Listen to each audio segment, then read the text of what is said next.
Senhor, fala conosco através da tua palavra. Nós estamos aqui para ouvir o teu Espírito Santo falar ao nosso coração. Diga amém. Glória a Deus. Glória a Deus. A paz do Senhor, irmãos. Amém? Pode se assentar. Louvando ao Senhor.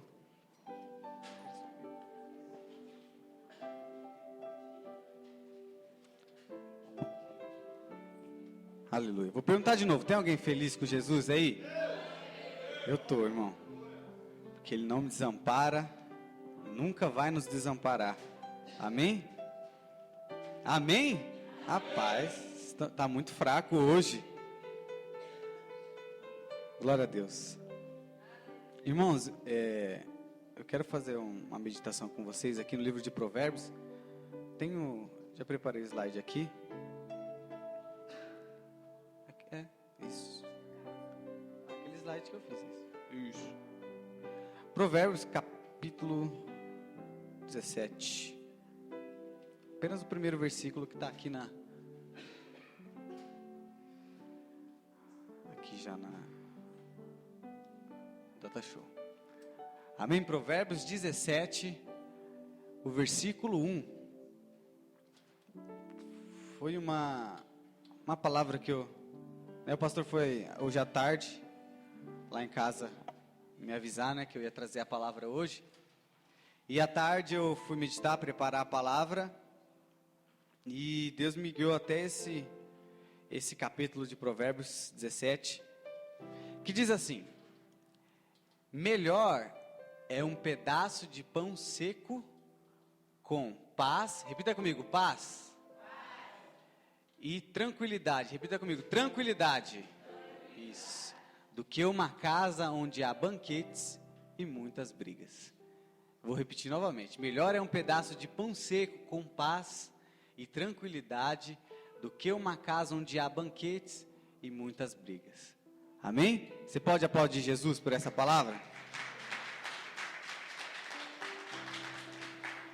Glória a Deus. Irmãos, eu meditando nessa palavra, e o que me fez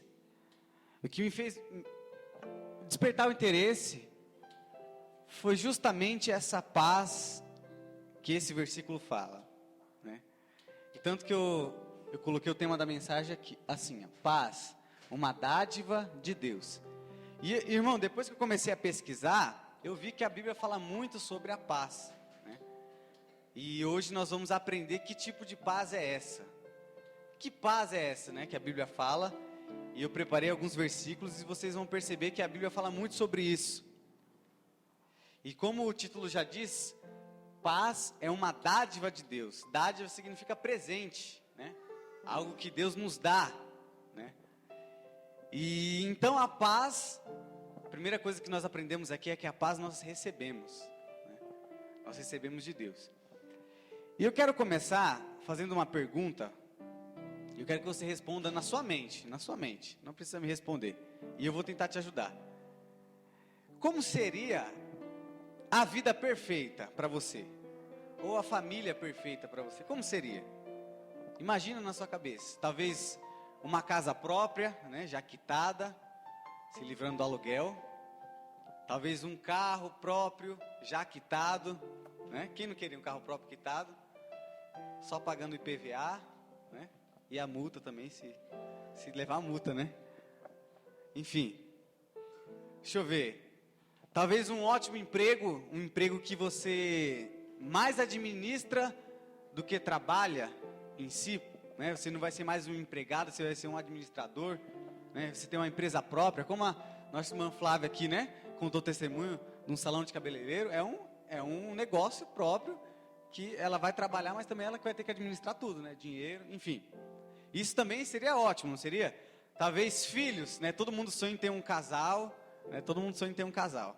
Não, quero ter um casal de menino e menina, ou gêmeos, Um gêmeos, um menino e uma menina. Enfim, tem gente que gosta, Mas é que não vai ser eu que vou carregar 2 crianças dentro da barriga, Deve ser. Se uma já é difícil, imagine 2. Talvez uma conta bancária cheia. Imagina assim, você só vivendo dos juros. Você bota o dinheiro na poupança, tudo bem que o juros está 0,1. Mas se você tiver muito dinheiro, né, 0,1 de muito dinheiro é muito dinheiro. Então você imagina aí você com uma conta bancária cheia, todas as contas pagas em dia, né, que isso é muito difícil. O cartão vence no dia 10, você só tem o dinheiro no dia 30, aí já tem vindo a outra parcela do dia 10. Aí é terrível, né? Aí você liga para o banco, tenta conversar com ele sobre essa parcela e já está vindo a outra, né? Então você imagina aí você com tudo isso, é só uma dica só, né? Mas eu sei que você deve ter mais sonhos e a vida que você imagina deve ser mais perfeita que isso. Mas dentro de tudo isso que a gente falou aqui, tem uma coisa que não pode faltar, que é a paz. Dentro de tudo isso, dentro de todo esse contexto que a gente imaginou aqui, né, e eu espero que cada um de nós aqui realize, mas existe uma coisa que a Bíblia alerta e que tem que ter em nossas vidas, que é a paz de Deus.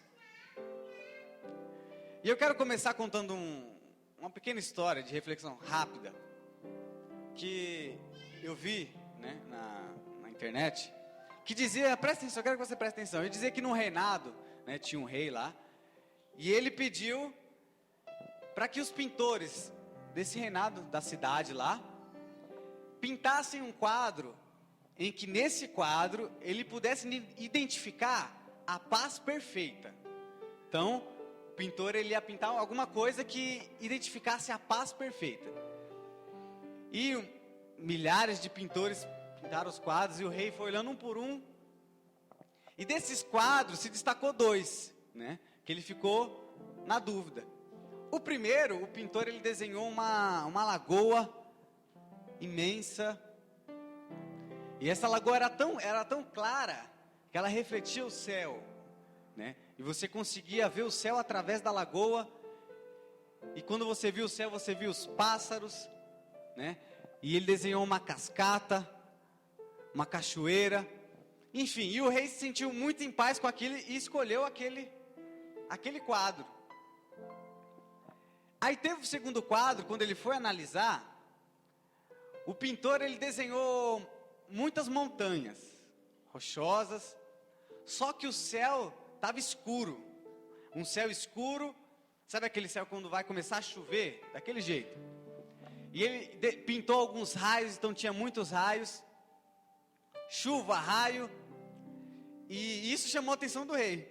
Só que tinha um detalhe nesse desenho, né? Entre uma rocha e a outra, na fenda, havia um arbusto, né?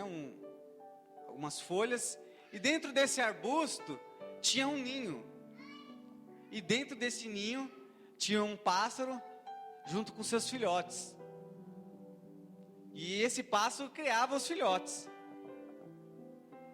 E o rei acabou escolhendo esse segundo quadro por esse motivo. E olha o que ele diz, pode passar. Essas são as palavras do rei. Por que ele escolheu o quadro? A paz não significa estar num lugar sem ruídos, sem problemas, sem trabalho árduo ou sem dor. A paz significa que, apesar de estar no meio de tudo isso, permanecemos calmos em nosso coração.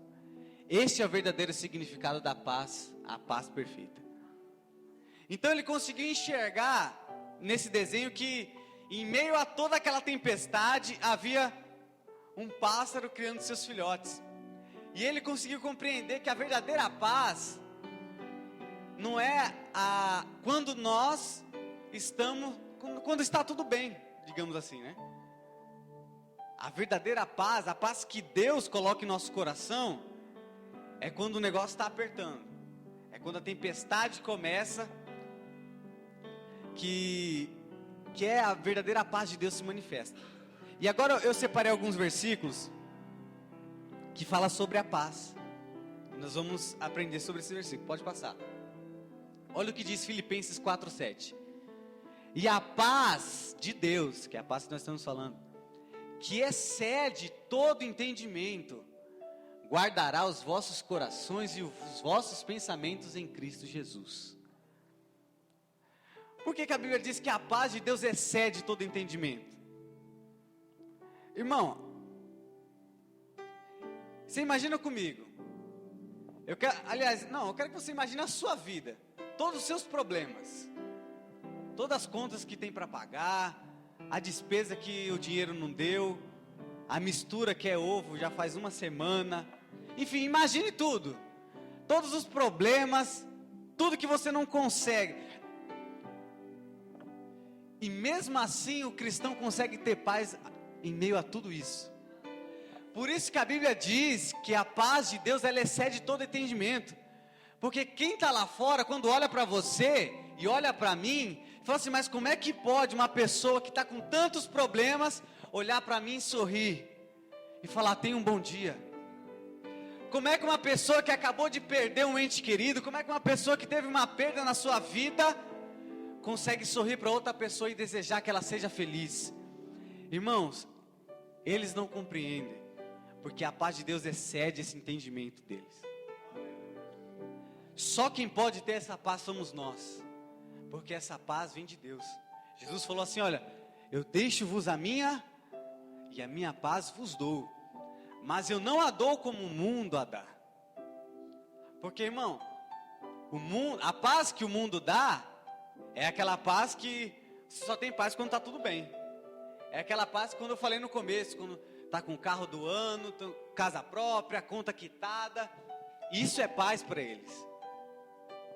Mas a paz que Jesus Cristo nos deixa é aquela paz que Ele está conosco em meio às tribulações, em meio aos problemas. E ela diz, olha, guardará os vossos corações e os vossos pensamentos em Cristo Jesus. Essa é a certeza que nós temos que ter, de que Ele vai nos guardar. Amém? Eu imagino um cara que... Você imagina só, um cara que perdeu 10 filhos, perdeu todo o seu dinheiro, perdeu todos os seus bens, seus gados. A sua companheira que deveria estar ao seu lado, mandou ele amaldiçoar o Deus que ele cria. E ele vira diante de todos esses problemas e fala, Deus me deu e Deus me tirou. Bendito seja o nome do Senhor. Irmão, vou ser sincero com vocês, eu não queria estar na pele de Jó. Se fosse eu, dê misericórdia. Fora a doença que ele tinha, né? A Bíblia diz que ele coçava a pele com caco de telha. Porque ele tinha chagas, né? Como a pastora disse. Lepra, tinha tudo que é doença de pele, você imagina, Jó teve. Então, quando o inimigo chegou para Deus e falou, olha, ele só te adora porque ele tem tudo. Aí Deus falou, é isso que você pensa dele? Então tá, toque em tudo menos na vida dele, deixa ele vivo. Até na saúde, pode tocar. O diabo tocou e Jó permaneceu fiel. Jó permaneceu com a paz dentro do seu coração. E ele diz na sua palavra que aquele que conhece o Senhor e tem a paz, tudo lhe irá bem. Jó falou tudo isso. Falou isso depois de tudo que aconteceu. Depois de ter perdido tudo, Jó entendeu que a paz de Deus excede todo entendimento. Pode passar o próximo versículo. Ainda no livro de Filipenses. Não digo isto como por necessidade, porque já aprendi a contentar-me com o que tenho. Sei estar abatido e sei também ter abundância. Em toda maneira e em todas as coisas estou instruído, tanto a ter fartura como a ter fome, tanto a ter abundância como a padecer necessidade. Eu posso todas as coisas em Cristo que me fortalece. Olha o que Paulo fala. Que ele aprendeu tanto a estar bem como a estar mal, né? O evangelho, Paulo entendeu que o evangelho é isso. Não é só estar bem, é também passar por momentos ruins. Eu aprendi tanto a ter fartura, quanto a padecer necessidade, né? A gente sabe que Paulo viajava, ia de barco, dependia dos frutos de árvores, de tudo. Ele orava para que não tivesse tempestade, para o barco não afundar. Mas em toda a vida dele ele aprendeu tudo isso. E esses dias, a Jaqueline estava até comigo, aconteceu um fenômeno que acontece com todo mundo. Sabe quando o controle remoto desaparece? Isso aí acontece com todo mundo, né? Você senta na cama, coloca o controle remoto na direita. Quando você olha para a esquerda, na hora que você volta para a direita, sumiu. É assim, não é? Aí o que aconteceu? Eu liguei a TV, e aí ligou num canal lá, automático. Aí eu fui lá para a esquerda, na hora que eu olhei para a direita, sumiu o controle. Aí estava num canal cristão, né? Pelo menos que se diz cristão. E estava passando um programa dessa igreja. Aí o nome era Congresso do Sucesso. Esse era o nome do congresso que eles... Aí eu me interessei, falei, vou assistir, né? E aí nesse congresso, a propaganda, antes do cara falar, aí mostrava Porsche, né? Mostrava o rapaz palestrando, falando, esse carro que você tem é um carro velho. Se você der ele para Deus, você vai ganhar um Porsche. Ele falava desse jeito, e com convicção. E ele falava assim, ó, e se isso não acontecer, eu como a Bíblia. Ele falava desse jeito, juro por Deus. Aí veio a agonia, eu falei, meu Deus, cadê o controle remoto? Eu preciso... E eu procurando para tirar desse canal. Aí eu falei, já que ele vai, levanta a coberta aqui. Aí parecia que Deus queria que eu visse esse negócio. Aí começou, irmão, aí começou. Aí os testemunhos, só de bênção mesmo financeira. Você não via falar de mais nada além disso. E ele falava assim, me sigam no Instagram e tal, né? Porque ele tinha rede social. Aí eu fui seguir ele só para ver, né? Curioso. Aí vi lá também no Instagram dele, só falando sobre isso. E aí eu falei, meu Deus do céu. Né? Eu parei para pensar, aí enfim a Jaqueline achou o controle e a gente mudou de canal. Mas eu assisti bastante tempo, né? Aí eu parei para refletir, eu falei, meu Deus do céu. Que evangelho é esse que estão pregando? Que evangelho é esse que estão oferecendo? Né? Um evangelho em que você vai apenas conquistar bênçãos materiais. Irmão, eu juro por Deus, eu fiquei uns 15 minutos vendo esse canal e só falou disso. Congresso para empresários, congresso para isso, congresso para aquilo. E eu fiquei indignado, eu falei, meu Deus, quando eu olho para Jesus, eu não vejo Jesus preocupado em me dar carro e me dar casa. A preocupação de Jesus Cristo era salvar a minha vida. E a preocupação dos apóstolos que continuou, de todos os discípulos, até chegar em nós, sempre foi essa. E eu entendi, irmão, que o propósito de Deus não é cuidar dos nossos bens materiais. Eu aprendi uma coisa, que Deus não quer que você seja rico, mas também não quer que você seja pobre. Aí você me pergunta, mas como é que eu resolvo esse problema? Então o que Deus quer? Eu respondo o seguinte, que Deus não se mete nisso. Você quer ter dinheiro? Acorda cedo, vai trabalhar e conquista. É simples. A Bíblia fala sobre isso, que o homem tem que colher do fruto. Quando Adão pecou, qual foi a primeira coisa que Deus falou para ele? Agora você vai ter que colher do fruto do seu trabalho. Até agora eu dava fruta para você, tinha um riozinho ali para você ficar. Não, a partir de agora, vocês não pecaram? Você vai comer se você plantar. Antigamente, na época de Adão, não chovia, irmão. Deus que fazia tudo florescer. A partir daquele momento, ele teve que esperar a chuva. Se não chovesse, tinha seca. E a gente sofre disso até hoje.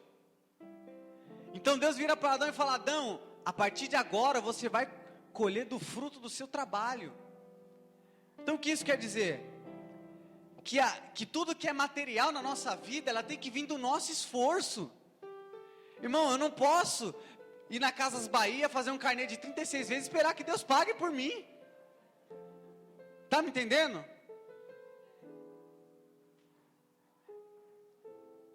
Esse não é o Deus que a Bíblia apresenta. A Bíblia fala de um Deus que é amor, que quer que nós se salvem, quer que você salve o pecador que está lá fora. Agora, se você quer ter uma vida em paz, meu irmão, levanta cedo, vai trabalhar. A Bíblia diz, vai ter com a formiga preguiçoso. Porque a gente sabe que a formiga trabalha, é o verão, se não me engano, o verão todinho, para quando chegar o inverno ter comida. Né? Então, quando eu olho para Paulo, e Paulo fala assim, olha, eu sei passar fome, mas também sei ter abundância, eu já passei por tudo. Mas eu entendi que no final de tudo isso, eu posso todas as coisas naquele que me fortalece. Amém? Deu para entender esse versículo? Aí você me pergunta, mas Henrique, a Bíblia não diz que eu vou ser próspero? Fala. Mas e quem disse que prosperidade é riqueza em bens materiais? As pessoas têm esse costume de ligar uma coisa na outra. Prosperidade, dinheiro, né? Tem uma igreja aqui na avenida aqui, que tem uma placa com vários nomes, paz, amor e tal. E quando chega na prosperidade, tem a palavra prosperidade, aí mostra uma casa com uma piscina imensa e 5 carros na garagem lá. A imagem. Aí o que acontece? Quando as pessoas veem aquilo, elas ligam a prosperidade a você obter bens materiais. Mas a prosperidade bíblica é você ser feliz com aquilo que você tem. É você se contentar. Paulo falou aqui, olha, eu aprendi a contentar-me, irmão. Não é porque você tem esse carrinho simples, né? Não é que Deus quer que você fique na miséria, não é isso, irmão. É que Deus quer que nós nos contentemos com aquilo que Ele nos deu, né? O que eu já vejo de carro assim, escrito, nas mãos de Deus, e uma placa em cima, vende-se. Já viu isso? Tem aqui embaixo, tem uma casa, tá escrito, essa casa pertence ao Senhor, e embaixo tem uma placa de vende-se. Por quê? Não valoriza aquilo que Deus deu. Não aprendeu a se contentar. Isso é um sinônimo daquela pessoa que não tem paz. Porque a paz, ela nos ensina isso, a se contentar com aquilo que nós temos. O que o Salmos 1 fala? Bem-aventurado aquele que não anda no caminho, tal. E no final ele diz, pois ele será como uma árvore plantada junto a ribeiro de águas, que dará o seu fruto na estação própria, e tudo quanto fizer, prosperará. Olha a Bíblia ligando tudo que nós fizermos com prosperidade. Ele não está falando de dinheiro, entende? Então prosperidade, irmão, quando a Bíblia ensina que nós vamos ser prósperos, é você aprender a se contentar com aquilo que Deus te deu, valorizar, né? E eu vi uma frase de um pastor que ele dizia assim que o contrário do amor não é o ódio. O contrário do amor é a indiferença. E eu vou te explicar por quê. Porque quando você tem ódio, pelo menos você está odiando alguma coisa. Agora, quando você é uma pessoa indiferente, é que você não liga nem para se está bem, nem para se está mal. Sabe quando você é indiferente com o irmão, você não sabe se ele está bem? Estou nem aí. Se ele está mal também, que se lasque, deixa ele. A indiferença. Então, é isso que nós temos que aprender, que a paz, a paz de Deus, quando entra nos nossos corações, nós aprendemos a nos contentar com aquilo que Deus nos deu. Se é o salão que Deus deu para a irmã, mas eu queria ter um salão de 50 metros, mas irmã, você está fazendo na sua garagem? Imagino eu, na casa dela, na sala dela aí, ó, na sala dela, não é na garagem, é na sala dela. A Sara tem o salão dela ali na garagem, né? É dentro da casa também, enfim, é dentro da casa. Mas aí tem crente que é zóio gordo, irmão. Não tá nem com, não consegue nem fidelizar os clientes, já está pensando com um salão de 800 metros, invejando aquele que conseguiu, mas não sabe o que ele batalhou para ter conseguido. Então, quando nós falamos de prosperidade, desse evangelho, é que nós temos que conquistar. Tem coisas que Deus faz por nós, mas tem coisas que nós temos que fazer. Não adianta. Amém? Vamos para o próximo versículo. Romanos 5, 3 a 5.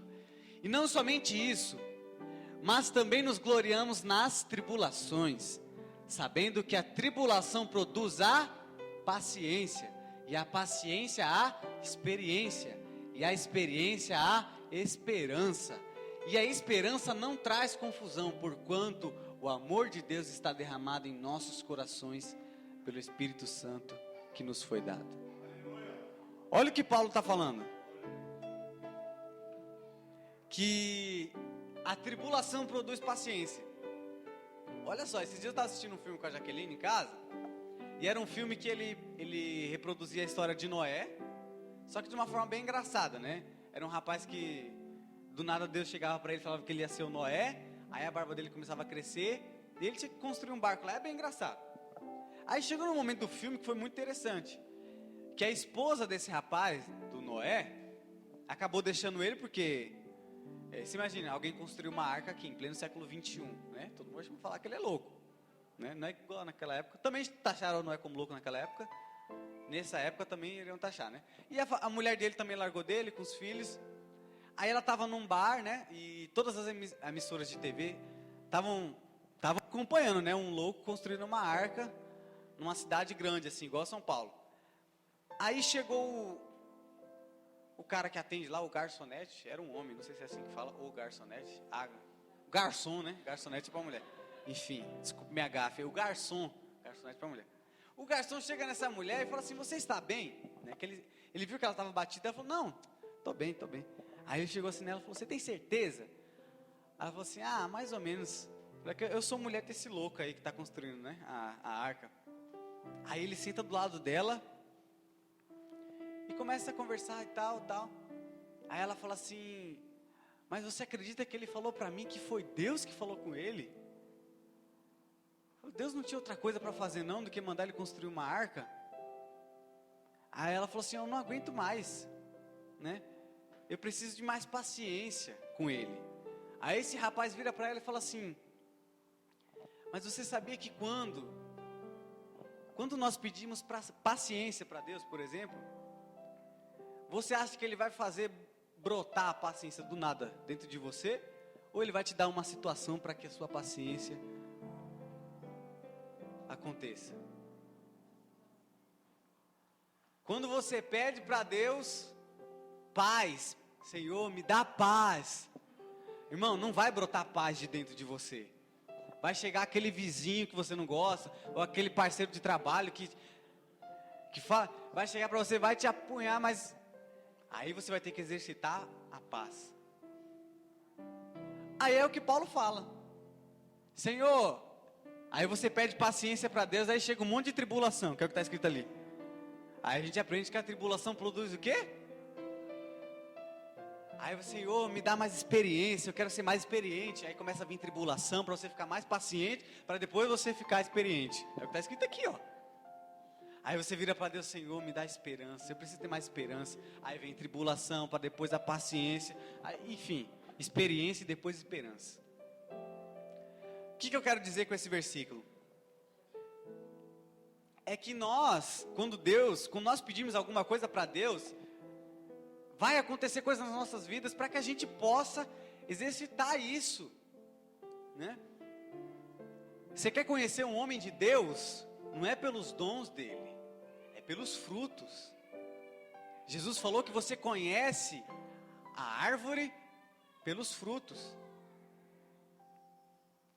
Quem já viu aquela passagem que Jesus vira para os discípulos e fala assim: tá vendo aquela figueira ali? Aí olha para a figueira e a figueira estava com fruto. Aí o que Jesus faz? Seja amaldiçoada a figueira. Aí eu olhei e falei: meu Deus do céu, para que isso, né? É uma figueira, estava com fruto, porque Jesus mandou amaldiçoar. Uma figueira tão bonita. Aí quando você entende aquele contexto, não estava na época. Eram frutos podres, porque não estava na época da figueira dar fruto. Os discípulos não sabiam, mas Jesus sabia. O que a gente aprende com isso? Que nós temos que dar frutos, mas bons frutos, no tempo certo. Tudo vai acontecer no tempo certo. Se você está passando por esse problema agora, por essa tribulação, é porque Deus quer que você tenha mais paciência. E depois da paciência você vai ter experiência. Depois da experiência, esperança. Até que quando as pessoas olhar para você e falar, meu Deus, como pode? Né? Me lembro que quando meu pai faleceu, acho que um mês depois, o pai de uma amiga minha do trabalho faleceu do mesmo jeito que meu pai, com um infarto. Aí, um mês depois, a primeira pessoa que ela veio me procurar foi eu. Porque ela viu que eu estava bem, eu conversava com todo mundo, né? Lógico que por dentro eu estava sentindo a perda, mas eu conseguia, não transmitia a minha tristeza. E ela veio até mim falando, nossa, mas como que você consegue, como é que eu vou passar por isso? Por quê? Porque ela conseguiu enxergar em nós, né? Como a Bíblia diz que um coração alegre aformoseia o rosto. Aquele que tem a paz de Deus no coração, irmão, não vai andar emburrado lá fora. Pode estar ruim aqui dentro, mas lá fora não.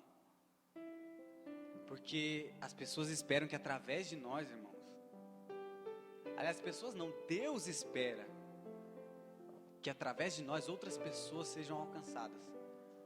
E é por isso que Ele tem que derramar essa paz em nós. Amém? Vamos para o próximo versículo, que eu já quero encerrar. Olha o que Mateus diz. Bem-aventurados os pacificadores. Pacificadores é aquele que produzem a paz. Pois serão chamados, repita comigo, filhos de Deus. Aí a gente abre a boca e fala assim, eu sou um filho de Deus. Mas será que nós estamos provocando a paz? A pessoa que é pacificadora, ela não procura um culpado, ela procura resolver o problema. É simples. Imagina só comigo se Jesus procurasse um culpado. Aí falou, mas meu Deus, não foi o diabo que quis ser igual a Deus, aí ele caiu, aí depois tentou Adão caiu também, meu Deus do céu. Aí ele começa a procurar culpado e não acha. Aí eu escolhi o povo de Israel pecou contra mim, e agora o que eu faço? Agora eu morri pelos gentios, agora também os gentios também estão pecando contra mim, e agora? Irmão, se Jesus estivesse procurando um culpado, Ele não teria morrido por mim e por você. A gente aprende com Jesus que Ele é um pacificador, Ele não procurou um culpado. Ele falou, eu sei que todo mundo é culpado, mas eu vou morrer por vocês, porque eu sou um pacificador. Então uma pessoa que é pacificadora, é aquela que em meio ao problema procura a paz. Tá bom, não quero saber, foi eu que errei ou foi você, tá bom, vamos fazer as pazes, chega, vamos desemborrar a cara e vamos continuar a vida. Isso é uma pessoa pacificadora. E as pessoas que fazem isso serão chamadas de filhos de Deus. Então, irmão, há muito tempo atrás, tem um irmão que eu até vejo ele passando na rua, né?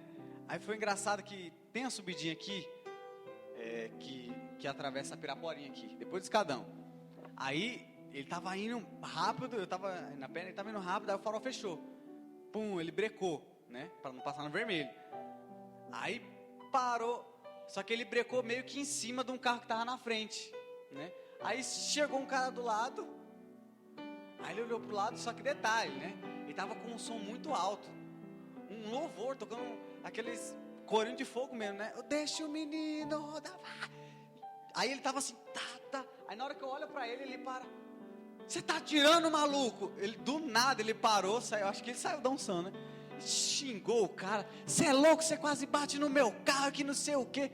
E eu passando na calçada vendo, né? Eu falei, meu Deus do céu. E o louvor também comendo solto lá. Aí eu não entendi mais nada, né? Aí eu falei, meu Deus do céu. E eu ainda vejo esse rapaz passando assim, cumprimento ele, né? Só que eu acho que ele não sabe que eu vi isso, né? Porque eu acho que ele estava tão distraído lá que eu passei por ele. Mas enfim, a gente tem que entender, irmão, que aquele que é filho de Deus tem que sempre prezar pela paz. E agora o último, para encerrar. Olha o que Isaías diz. Depois, né, a pergunta que eu faço, depois que nós encontramos essa paz, como conservar ela? Olha o que Isaías diz. Tu conservarás em paz aquele cuja mente está firme em ti, porque ele confia em ti. Confiai sempre no Senhor, porque o Senhor Deus é uma rocha eterna. O segredo, irmão, acho que do sucesso de todo cristão, está nessa palavra, confiar. Confiar em Deus. A Bíblia diz que aqueles que confiam no Senhor voarão como águias. Aí Isaías olhou toda a trajetória da águia e falou assim: olha, aquele que confia em Deus vai ser como ela. Porque, irmão, quando a águia vê uma tempestade, ela não vai se esconder atrás de uma montanha esperando a tempestade passar. Sabe o que ela faz? Ela bate voo e tenta voar por cima das nuvens, porque ela sabe que o raio vem da nuvem para baixo. Ela enfrenta a tempestade. Aquele que confia em Deus, irmão, não coloca o rabinho entre as pernas. Ele tem autoridade. Eis que eu vos dou autoridade para pisar em serpentes. Se vocês beberem alguma coisa mortífera, não lhes fará dano algum. Por quê? Porque aquele que confia no Senhor sabe que está confiando na rocha eterna. Porque nosso Deus é uma rocha, irmão. Rocha, mar não derruba, nada derruba. E quando nós confiamos na rocha, nós nos parecemos mais com Ele, com rochas. Amém? Eu quero que você fique de pé. Eu vou fazer uma oração para a gente finalizar.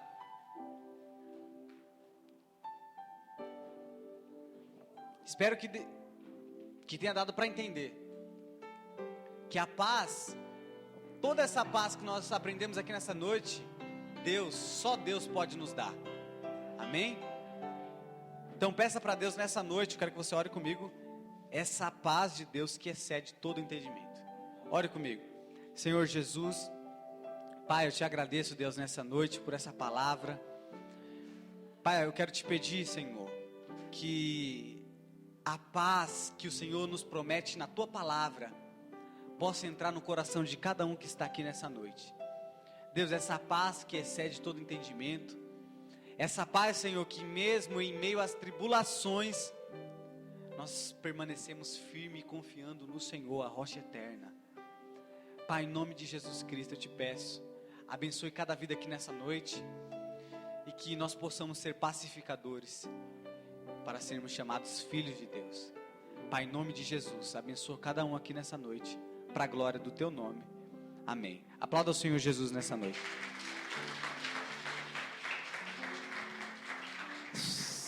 Isso é ter paz. Passou aqui uns minutinhos, mas tenha paz, não se irrite. É a verdadeira